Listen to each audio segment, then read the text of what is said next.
નમસ્કાર મિત્રો, સ્વાગત છે તમારું આપણી આ યુટ્યુબ ચેનલમાં જેનું નામ છે ગુજરાતી જીકેની જમાવટ.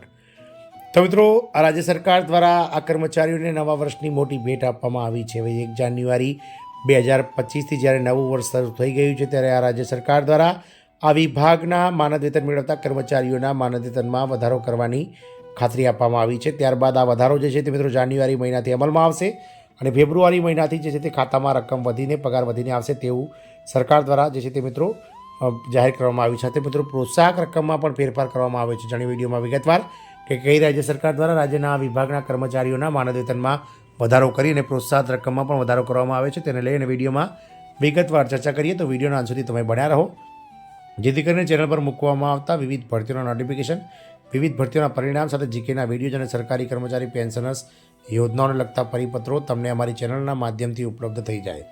તો આ કર્મચારીઓને નવા વર્ષની ભેટ, માનદ વેતનમાં વધારો, ખાતામાં રકમ ફેબ્રુઆરીથી વધીને આવશે, પ્રોત્સાહક રકમમાં પણ ફેરફાર કરાયો છે. વાત કરીએ કોન્ટ્રાક્ટ ડ્રાઈવરો અને કંડક્ટરોના પગારમાં 9% અને કંડક્ટરોના માનદ વેતનમાં 7%નો વધારો કરવામાં આવ્યો છે. વાત કરીએ ઉત્તર પ્રદેશ રાજ્યની, તો ઉત્તર પ્રદેશની યોગી આદિત્યનાથ સરકારે ટ્રાન્સપોર્ટ કોર્પોરેશનના કોન્ટ્રાક્ટ ડ્રાઈવરો અને કંડક્ટરોને નવા વર્ષની ભેટ આપી છે. રાજ્ય સરકારે આવા કોન્ટ્રાક્ટ ડ્રાઈવરો અને કંડક્ટરોના માનદ વેતનમાં અલગથી વધારો કર્યો છે.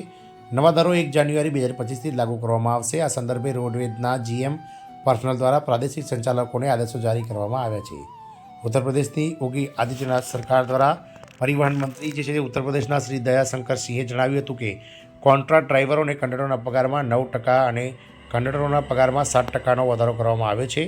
હાલમાં ડ્રાઈવર અને કંડક્ટરોને પ્રતિ કિલોમીટર ₹1.89 દરે માનદ વેતન મળતું હતું, જે વધારીને ₹2.6 પ્રતિ કિલોમીટર અને ₹2.02 પ્રતિ કિલોમીટર કરવામાં આવ્યું છે. ડ્રાઈવરોના માનદ વેતનમાં કિલોમીટર દીઠ 17 પૈસા અને કંડક્ટરોના માનદ વેતનમાં 13 પૈસા પ્રતિ કિલોમીટર વધારવામાં આવ્યા છે. જાણો માનદ વેતન વૃદ્ધિથી તેમને કેટલો ફાયદો થશે. વાસ્તવમાં યુપી ટ્રાન્સપોર્ટ કોર્પોરેશનના કોન્ટ્રાક્ટ ડ્રાઈવરો અને કંડક્ટરોને પ્રતિ કિલોમીટરના હિસાબે પગાર મળે છે.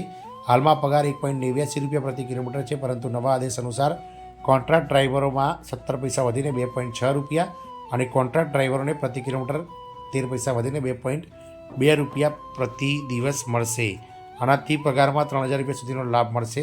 માનદ વેતન યુપી ટ્રાન્સપોર્ટ કોર્પોરેશન દ્વારા ચૂકવવામાં આવશે. હાલના પગાર ₹12,000 સુધી છે, પરંતુ હવે નવો પગાર ₹15,000 સુધી પહોંચી શકે છે. સામાન્ય રીતે ડ્રાઈવર અને કંડક્ટર દરરોજ 600 કિલોમીટરની મુસાફરી કરી શકે છે. યુપી રોડવેઝના 35,000થી વધુ કર્મચારીઓને આનો સીધો લાભ મળશે. પ્રોત્સાહક યોજના પણ ફેરફાર. તો જીએમ કર્મચારીઓના જણાવ્યા અનુસાર આ આદેશ નોઈડા, સોનાલી, મહારાજગંજ અને ગોરખપુર વિસ્તારના સિદ્ધાર્થનગર ડેપો, રાજ્યની ઉપનગરીય સેવાઓ, શહેરી સેવાઓના ડ્રાઈવરો અને કંડક્ટરોને પણ લાગુ પડશે નહીં. આ ઉપરાંત પ્રોત્સાહન ભથ્થું આપવાની યોજનામાં પણ ફેરફાર કરવામાં આવે છે. નવીન ઉત્તમ પ્રોત્સાહક યોજનાના લાભો મેળવવા માટે ડ્રાઈવર કંડક્ટરોએ 2 વર્ષની સતત સેવા અને કંડક્ટરોએ સતત 4 વર્ષની સતત સેવા કરવી જરૂરી છે. આ માટે તેઓને નાણાકીય વર્ષમાં 288 દિવસની ડ્યુટી અને 66,000 કિલોમીટરનું અંતર પૂર્ણ કરવું જરૂરી છે. જ્યારે અગાઉ અમલમાં આવેલી નવી ઉત્કૃષ્ટ યોજનામાં તેઓએ 78,000 કિલોમીટરનું અંતર પૂર્ણ કરવાનું હતું. આમ રેન્જમાં અંદાજે 12,000 કિલોમીટરનો અંદાજ ઘટાડો થયો છે. આમ ઉત્તર પ્રદેશ રાજ્ય સરકાર દ્વારા રાજ્યના ટ્રાન્સપોર્ટ ડિપાર્ટમેન્ટમાં કામ કરતા કોન્ટ્રાક્ટ કર્મચારીઓના માનદ વેતનમાં વધારો કરીને તેમને નવા વર્ષની અનેરી ભેટ આપી છે. જય હિન્દ, અસ્તુ.